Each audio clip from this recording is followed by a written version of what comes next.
दोस्तों हम लेकर आ चुके हैं आप लोगों के लिए सुबह की 50 सिलेक्टेड 20 मिनट में बड़ी खबरें। बताएंगे आज कैसे हमास ने जो है यहाँ पर इजराइल की शर्त मानने से किया इनकार, आखिरकार क्यों गाजा पट्टी को लगातार तुर्की बसाने की कोशिश कर रहा है, क्यों प्रधानमंत्री नरेंद्र मोदी के ऊपर फट पड़े राहुल गांधी, और क्यों आखिरकार असदुद्दीन ओवैसी को देना पड़ा ऐसा जवाब जिससे बीजेपी और कांग्रेस दोनों हो गई है हैरान। तो तमाम खबरों पर बात करेंगे। उससे पहले अगर आप चैनल पर पहली बार आए तो सब्सक्राइब करके घंटी को जरूर दबाइएगा ताकि नया वीडियो की अपडेट आपको मिलती रहे। आपको बताते चले दोस्तों, गाजा पट्टी को लगातार बसाना चाहता है तुर्की ने दे दिया बड़ा बयान। दरअसल आपको बताते चले फिलहाल अभी इजराइल और हमास में 4 दिन का युद्ध विराम लगा था। इसको लेकर खबरें दी जा रही थी कि युद्ध विराम और भी आगे बढ़ाया जा सकता है क्योंकि तमाम जो लोग हैं वो अभी तक पूरे रिहा नहीं हुए, इसलिए इस युद्ध को थोड़ा आगे बढ़ाया गया है। अभी इस पर बात चल रही कि कितने दिन आगे बढ़ेगा, लेकिन 2 दिन की जानकारी दी जा रही थी। लेकिन अब तुर्की का बड़ा बयान निकलकर सामने आया। तुर्की ने कहा है कि वो फिलहाल फिर से गाजा को बसाएगा, जल्द से जल्द वो गाजा को फिर से वही बनाना चाहता है जो गाजा पहले था। राहुल गांधी का प्रधानमंत्री नरेंद्र मोदी के ऊपर बड़ा हमला।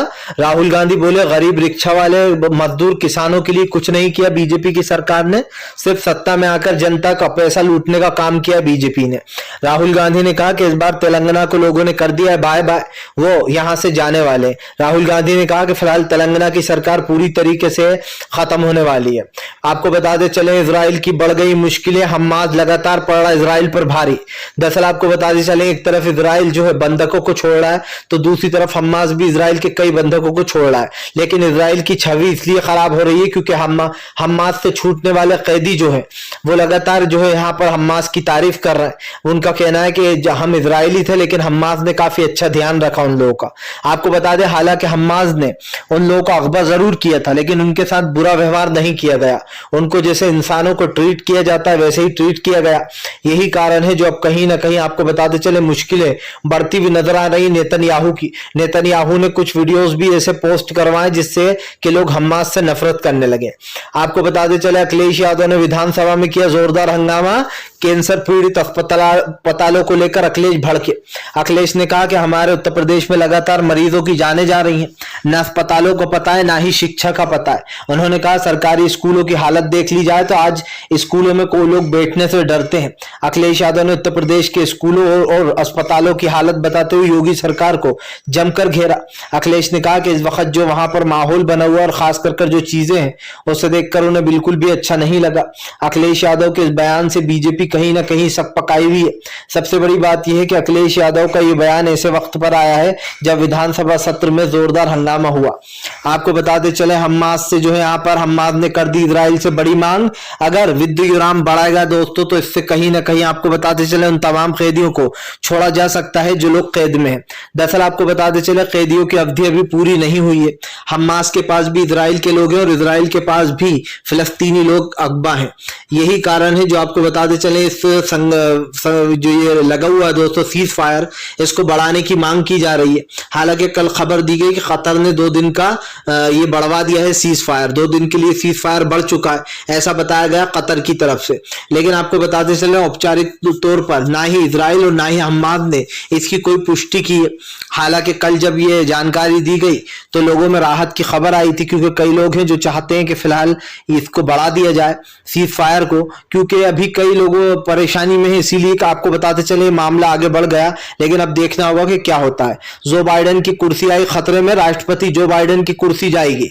दरअसल आपको बताते चले दोस्तों लगातार जो यहाँ पर बाइडेन के खिलाफ मोर्चा खोले हुए हैं फिलिस्तीनी समर्थक। आपको बताते चले व्हाइट हाउस के बाहर कल भी नारेबाजी हुई। दरअसल लोग चाहते हैं कि सीज फायर की अवधि को बढ़ा दिया जाए। यही नहीं, उनका कहना है कि हमेशा के लिए जो यहाँ पर इस युद्ध को खत्म करा दिया जाए। फिलिस्तीनी समर्थकों ने नारे भी लगाए। उधर जो बाइडेन की कुर्सी खतरे में आती चली जा रही है क्योंकि 2024 में राष्ट्रपति के चुनाव भी हैं। जैसे हमारे इंडिया में पीएम के चुनाव होंगे वैसे वहां पर दोस्तों राष्ट्रपति का चुनाव होगा। तो जो बाइडेन की कुर्सी लोगों को खतरे में नजर आ रही है। प्रधानमंत्री नरेंद्र मोदी के ऊपर भड़के नीतीश कुमार। नीतीश बोले बीजेपी को तो बस मौका चाहिए। दरअसल आपको बताते चले बिहार में घमासान मच गया कैलेंडर को लेकर।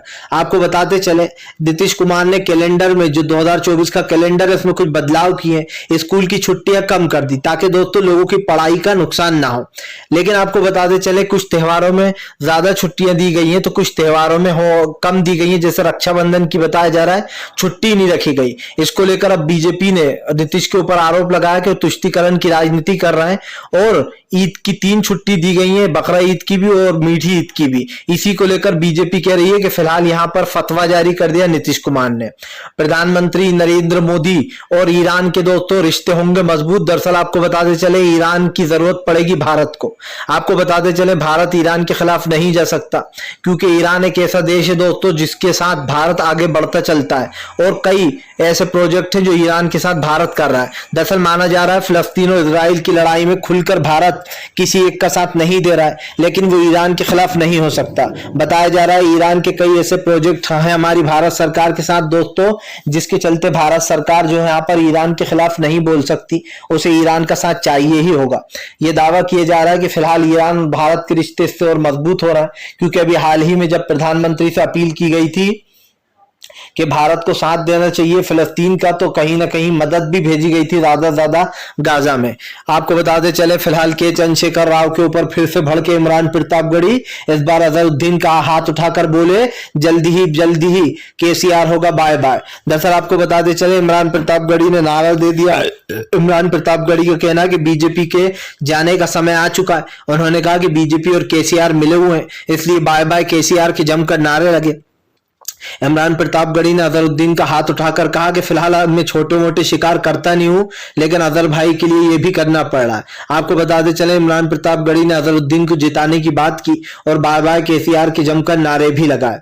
आपको बताते चले दोस्तों फिलिस्तीनी लौटे लोगों में खुशी की लहर, इजराइल की जेलों से छूटे। दरअसल आपको बताते चले इजराइल की जेलों से जत्था का जत्था छूट रहा। फिर से एक बार फिलिस्तीनियों में खुशी की लहर देखने को मिल रही है। जिन भी लोगों को गिरफ्तार कर रखा गया था उन लोगों ने आप बीती भी बताई। उन्होंने कहा कि फिलहाल हम डरने वाले नहीं हैं, हम अभी भी हमास के साथ हैं। उन्होंने कहा कि हमास जो है फिलिस्तीन की लड़ाई लड़ रहा है और उसके लिए हम उसके बहुत शुक्रगुजार हैं। दरअसल आपको बताते चले फिलिस्तीन की लड़ाई के लिए कोई भी आगे नहीं था, लेकिन सिर्फ हमास ही एक ऐसा देश है जिसने इजराइल की बोलती बंद कर दी, फिलिस्तीन के लिए पंगा ले लिया। यही नहीं, फिलिस्तीन के समर्थक में इजराइल के खिलाफ हमास ने काफी कुछ किया और यही कारण है जो वहां के लोगों ने कहा कि हम अभी भी हमास के साथ हैं। आपको बताते चले दोस्तों फिलहाल साइकिल दौड़ पड़ी। जी हां, आपको बता दें अखिलेश का बड़ा दावा। अखिलेश बोले आने वाले समय में पीडीए बीजेपी को करेगी सत्ता से बाहर।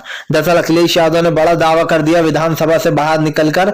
अखिलेश ने कहा इस बार उत्तर प्रदेश में बदलाव की हवा चल रही है। उन्होंने कहा 2024 में हम सबसे ज्यादा सीटें जीतेंगे विधानसभा की। अखिलेश यादव ने यह दावा किया कि आने वाले समय में हमारी यानी कि इंडिया गठबंधन की सरकार बनेगी। आपको बताते चले यही नहीं, राम गोपाल यादव तो ये भी बयान दे चुके हैं कि अखिलेश यादव ही इस देश के आने वाले भव्य पीएम बन सकते हैं अगर हमने 40 से ज्यादा सीटें जीत ली तो। आपको बताते चले दोस्तों फिलहाल हमास और इजराइल की जंग के बीच में हिजबुल्लाह का बड़ा बयान। हिजबुल्लाह बोला जब तक ये युद्ध रुका हुआ हम भी रुके हुए हैं, अगर सीज फायर खत्म हुआ तो हम फिर से हमले शुरू कर देंगे इजराइल पर। दरअसल आपको बता दें हिजबुल्लाह ने कहा कि हम जो है यहाँ पर पूरी तरीके से हमास के साथ है। हिजबुल्लाह ने कहा कि अगर फिलिस्तीन खासकर कर इजराइल फिलिस्तीनियों के ऊपर फिर से अटैक करता है तो हम भी हमारे अटैकों को शुरू करेंगे। आपको बता दें अभी हिजबुल्लाह चुपचाप बैठा हुआ क्योंकि इन दोनों देशों के बीच में युद्ध विराम लगा हुआ है। ऐसे में युद्ध विराम लगने के बाद हिजबुल्लाह ने भी एक भी अटैक नहीं किया इजराइल पर। यही कारण है जो इजराइल की मुश्किलें और भी बढ़ी हुई हैं।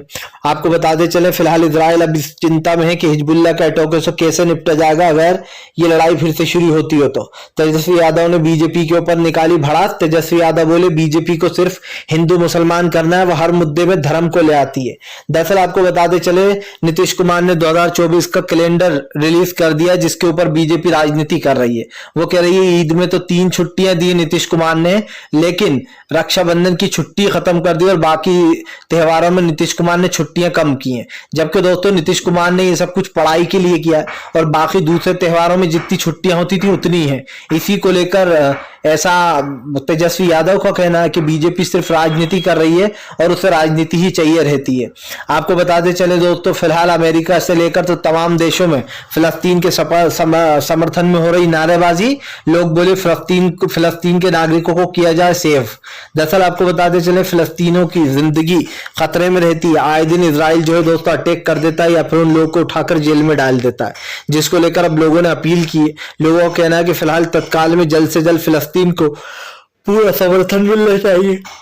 कहा कि फिलिस्तीन के लोग हमेशा परेशान रहते हैं, फिलिस्तीन के लोगों को इसकी जरूरत है। उन्होंने कहा सीज फायर की अवधि को बढ़ा देना चाहिए और फिर इसको खत्म ही कर देना चाहिए। अब ये तो साफ हो चुका है कि सीज फायर को लेकर कई देश ये लगा चुके हैं, गुहार लगा चुके हैं कि फिलहाल इसको हमेशा के लिए बढ़ा ही देना चाहिए या फिर खत्म कर देना चाहिए, क्योंकि अब इसकी जरूरत नहीं है। आपको बताते चले दोस्तों, फिलहाल बीजेपी के ऊपर जमकर गरजते हुए नजर आए जो है यहाँ पर प्रियंका गांधी ने बीजेपी को लपेटा। आपको बताते चले प्रियंका गांधी ने कहा कि फिलहाल केसीआर और बीजेपी मिले हुए हैं, ये दोनों मिलकर पार्लियामेंट में हर काले बिल को पास करा लेते हैं। दरअसल दोस्तों केसीआर ने कई ऐसे बिलों पर बीजेपी का साथ दिया है जिन बिलों में जनता का नुकसान था। और आपको बताते चले केसीआर बहुत ही चालाकी से काम करते हैं। केसीआर या तो बीजेपी को खुला समर्थन दे देते हैं या फिर कभी कभी आपको बताते चले वो वॉकआउट कर कर चले जाते हैं। वॉकआउट का मतलब भी दोस्तों एक तरीके से पार्टी को समर्थन करना ही होता है, क्योंकि जाहिर सी बात है जब उसके पास आंकड़े होंगे तो कहीं ना कहीं वो बिल पास हो ही जाएगा पार्लियामेंट में। इसको लेकर प्रियंका ने जमकर केसीआर को घेरा। आपको बताते चले हमास इजराइल की जंग में आ गया नया मोड़। तुर्की ने किया ऐलान, तुर्की ने कहा कि वो जल्द से जल्द गाजा को पूरी तरीके से ठीक करेगा। दरअसल आपको बताते चले गाजा के लोगों को बर्बाद होता देख तुर्की को अच्छा नहीं लग रहा है। तुर्की ने कहा कि वो गाजा में फिर से वही पुरानी चीजों को लाएगा। तुर्की ने ऐलान किया है कि फिलहाल वो तमाम गिरी हुई इमारतों को फिर से खड़ा करने वाला है। आपको बताते चले तुर्की सिर्फ इसलिए रुका हुआ है कि अगर ये युद्ध अभी रुक जाएगा तो तुर्की अभी से ही काम शुरू करेगा, लेकिन अगर ये युद्ध नहीं रुकता तो फिलहाल तुर्की जो है इंतजार करेगा इस युद्ध के रुकने का। आपको बताते चले दोस्तों फिलहाल पप्पू यादव भड़के, रैली में लगे लालू प्रसाद यादव जिंदाबाद के नारे, तो बिहार के पप्पू यादव ने फेंक दिया माइक। दरअसल आपको बताते चले पप्पू यादव की रैली को संबोधित करने पहुंचे थे बिहार में। इस दौरान लोग किसी ने नारे लगाना शुरू कर दिए लालू प्रसाद यादव जिंदाबाद के, तो पप्पू यादव वहां पर माइक फेंक कर भाग लिए। आपको बताते चले फिलहाल बिहार की राजनीति में काफी बदलाव आ गया है, जहां एक तरफ बीजेपी और नीतीश आमने सामने तो वहीं दूसरी तरफ पप्पू यादव के खिलाफ भी जमकर बोला, खास करके लालू प्रसाद यादव के समर्थकों ने। आपको बताते चले हमास इजराइल की जंग को लेकर जो बाइडेन का बड़ा बयान। बाइडेन बोले अगर हमास लगातार उनको छोड़ेगा कैदियों को तो यह अवधि बढ़ सकती है। दरअसल आपको बताते चले सीज फायर की मांग को लेकर अब बड़ा बयान निकलकर सामने आया जो बाइडेन का। जो बाइडेन ने कहा कि अगर दोनों ही देश एक दूसरे के कैदियों को छोड़ते रहते हैं तो ये सीज फायर जारी रहेगा। यही नहीं, उन्होंने ये भी कहा कि फिलहाल इस सीज फायर को जारी रहना चाहिए। लोगों में कहीं ना कहीं एक खुशी की लहर दिखाई दे रही है। जो लोग परेशान थे, जिनको बस यही डर लगा रहता है कब उनकी जान चली जाएगी, क्योंकि जाहिर सी बात है जब हमले होते हैं तो रॉकेट या फिर दूसरी मिसाइलें ये नहीं देखती कि ये कौन है, क्या है, धर्म है, कौन सा व्यक्ति है, वो बस इंसान को तबाह कर देती हैं। इसी को लेकर उन्होंने जो है यहाँ पर सवाल उठाया और कहा कि इस चीज को फिलहाल हमेशा के लिए रोक लग जाना चाहिए। आपको बताते चले बीआरएस ने लगा दिया कांग्रेस पर गंदी राजनीति का आरोप। दरअसल आपको बताते चले फिलहाल तेलंगाना के सीएम केसीआर की बेटी के कविता राव ने कांग्रेस पर आरोप लगाया कि कविता राव का कहना है कि फिलहाल कांग्रेस जो है वो अच्छी राजनीति कर रही है। उन्होंने कहा कि फिलहाल कांग्रेस टुच्ची राजनीति करती है और इस राजनीति में उनका साथ दूसरी पार्टियां भी दे रही हैं। आपको बता दें कि कविता ने कहा कि ये लोग तेलंगाना को जीतने के लिए कुछ भी कर सकते हैं, इसीलिए कांग्रेस ने किसानों के लिए जो एक योजना चलाई गई थी उस पर रोक लगवा दी चुनाव आयोग से। आपको बता दें उन्होंने कहा कि फिलहाल ये सब कुछ कांग्रेस ने जानबूझकर किया। दरअसल दोस्तों आपको बताते चले खतरे में आ गई जो बाइडेन की कुर्सी। जो बाइडेन की बिगड़ती हालात को लेकर व्हाइट हाउस के कर्मचारियों ने ही मोर्चा खोल दिया। उनका कहना है कि फिलहाल बाइडेन को अब जाने का समय आ चुका है, क्योंकि उनकी तबीयत नासाज रहती है, वो सही तरीके से अमेरिका को संभाल नहीं पा रहा है। आपको बताते चले दोस्तों माना जा रहा है जो बाइडेन के खिलाफ ही कई लोग अब उतर गए हैं खुलकर। उनका कहना है कि अब की बार जो बाइडेन को सत्ता में नहीं आना चाहिए, क्योंकि अमेरिका को वो संभाल नहीं पाएंगे। आपको बताते चले दोस्तों इससे पहले जो डोनाल्ड ट्रंप थे उनकी हरकतें भी ऐसी ही थी और इसीलिए जो यहाँ पर छिछोरी थी खैर उनकी हरकतें तो, लेकिन ये चीज को जो है यहाँ पर काफी वो लिया जाता है लाइटली, और ऐसे में उसने साफ कर दिया है कि फिलहाल अब इन चीजों पर कोई जो है बहस नहीं होने वाली। फिलहाल तो ये साफ है कि जो बाइडेन की कुर्सी जाने का खतरा है, लेकिन जो बाइडेन ये भी कह रहा है कि वो इन चीजों पर ध्यान नहीं देते। दरअसल दोस्तों आपको बताते चले कांग्रेस की हुई बड़ी जीत। राजस्थान में 30 ऐसी सीटें हैं दोस्तों जहां पर कांग्रेस खेल कर गई। आपको बताते चले बताया जा रहा है कांग्रेस ने 30 सीटों पर खेल कर दिया, जहां पर कांग्रेस को ये एक नई लीप मिल गई है आगे बढ़ने के लिए। कांग्रेस ने ये दावा किया है कि राजस्थान में उसकी दोबारा सरकार बन रही है और इस बार रिवाज बदलने जा रहा है। अशोक गहलोत को पूरा यकीन है कि फिलहाल इस बार जो है यहाँ पर पूरी तरीके से कांग्रेस की सरकार आने जा रही है। असली रिजल्ट 3 दिसंबर को आ ही जाएगा। जो भी फैसला होगा वो जनता को मंजूर होगा, लेकिन फिलहाल फैसला सबको पता है कि राजस्थान में कांग्रेस की सरकार दोबारा आ रही है। हालांकि 2% चांस ऐसे भी हो सकते हैं कि नहीं आए, लेकिन दोस्तों 98% चांस तो यही कहते हैं कि कांग्रेस की वापसी राजस्थान में तय है। हालांकि छत्तीसगढ़ और मध्य प्रदेश भी कांग्रेस ही जीत रही है। आपको बताते चले दोस्तों, फिलहाल बदल गया इजराइल और तुर्की का पूरा माहौल। इजराइल और तुर्की के बीच में दोस्तों छिड़ा है घमासान।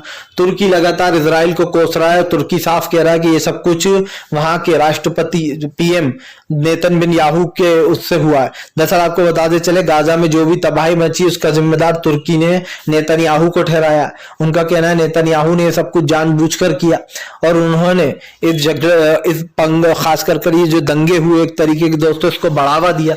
इसको रोका जा सकता था, लेकिन हमास के बदले उन्होंने भी वही किया जो हमास ने किया था, और ऐसे में दोस्तों ये लड़ाई बढ़ गई, जिसके कारण कहीं ना कहीं आम जनता भी परेशान है। और इसको लेकर उन्होंने सीधी चेतावनी भी दी। आपको बताते चले, तुर्की लगातार हमलावर है इजराइल के ऊपर। आपको बताते चले दोस्तों, 3 दिसंबर को आने वाले नतीजों में बीजेपी को लगेगा बड़ा झटका। तीनों राज्य निकले बीजेपी के हाथ से।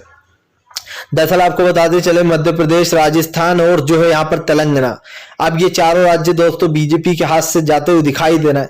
लेकिन सबसे बड़ी बात हम आपको बताते चले कि फिलहाल इस तरीके की जो बातें होती हैं वो कहीं ना कहीं पास आकर बताई जाती है और इस चीज को रोकने की कोशिश भी की जा रही है।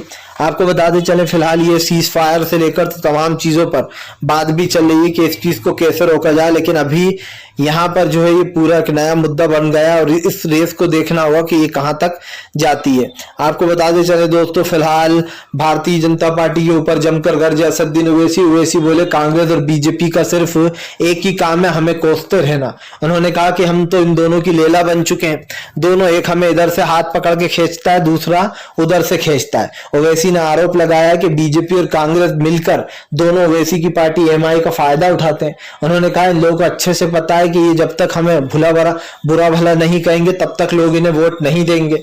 उन्होंने कहा इसीलिए ये लोग ओछी राजनीति करते हैं। आपको बताते चले, यही नहीं, आरोप भी लगाया गया ओवैसी की तरफ से कि इन लोगों की राजनीति का सिर्फ एक ही मकसद है, ओवैसी को कोसो और वोट ले लो। आपको बताते चले, अभी तेलंगाना में मामला और अड़ चुका है। दरअसल दोस्तों आपको बताते चले, भारतीय जनता पार्टी के ऊपर गरजते हुए जमकर नजर आए जो है यहाँ पर मनोज झा ने बीजेपी को जमकर लपेटा। मनोज झा ने बीजेपी से सवाल पूछा कि प्रधानमंत्री सत्ता में क्यों आए थे। वो तो कहते थे कि हम देश का विकास करूंगा, देश में गरीबी, महंगाई, इन तमाम मुद्दों को हटाऊंगा, लेकिन बीजेपी तो फंस गई। आपको बताते चले, मनोज झा ने कहा कि प्रधानमंत्री ने सिर्फ देश के लिए गलत फैसले ही लिए, नोटबंदी से लेकर तो तमाम फैसलों में बीजेपी फंसी हुई है। इसी को लेकर मनोज झा ने बीजेपी को जमकर घेरा। मनोज झा ने कहा कि बीजेपी की राजनीति तुष्टीकरण की राजनीति है, वो हिंदू मुसलमान पर बेस्ड होती है। आपको बताते चले दोस्तों, इजराइल और हमास में की डील आगे आज बढ़ सकती है। जी हां, बताया जा रहा है फिलहाल हमास और इजराइल की इस डील के पीछे एक बड़ा पैतरा भी छुपा है। हालांकि हमास तो ऑलरेडी उसके लड़ाकों को दोस्तों कई जगहों पर फिट कर चुका है, लेकिन अब इस लड़ाई को इसलिए भी रोका जा रहा है कि अच्छे से रिकवर हो जाए हमास खास करके। आपको बताते चले, इजराइल को बहुत बुरा लग रहा है हालांकि कि वो हमास को एक तरीके से मौका दे रहा है, लेकिन यहां पर हमास की बड़ी जीत मान सकते हैं हम, क्योंकि पर हमास ने दोस्तों तमाम चीजें पूरी की हैं जिसका वो हकदार था। आपको बताते चले, फिलहाल बीजेपी के ऊपर जमकर फट पड़े जो है यहाँ पर दोस्तों अखिलेश यादव। अखिलेश ने बीजेपी को जमकर घेरा। अखिलेश ने बीजेपी के ऊपर आरोप लगाया कि बीजेपी ने विधानसभा के नियम जानबूझकर बदले। आपको बताते चले दोस्तों, विधानसभा के नियम बदलने पर भी भड़के अखिलेश यादव। उन्होंने आरोप लगाया कि फिलहाल उनका किसी कुछ से वो नहीं है। और यही नहीं, अखिलेश यादव ने कहा कि फिलहाल ये पार्टी सिर्फ मजदूर, गरीब और किसानों का अपमान करने के लिए बनी है। इससे देश की एक नंबर की करप्ट पार्टी बता दिया। अखिलेश यादव ने साफ कहा है कि फिलहाल उत्तर प्रदेश में कोई विकास नहीं हो रहा, सिर्फ विकास के नाम पर ढोंग किया जा रहा है। फिलहाल दोस्तों वीडियो अच्छा लगे तो कृपया इसको लाइक करें, चैनल पर पहली बार आए सब्सक्राइब जरूर करें ताकि ऐसे वीडियो आप आगे भी देख पाएं और हम आपके लिए ऐसे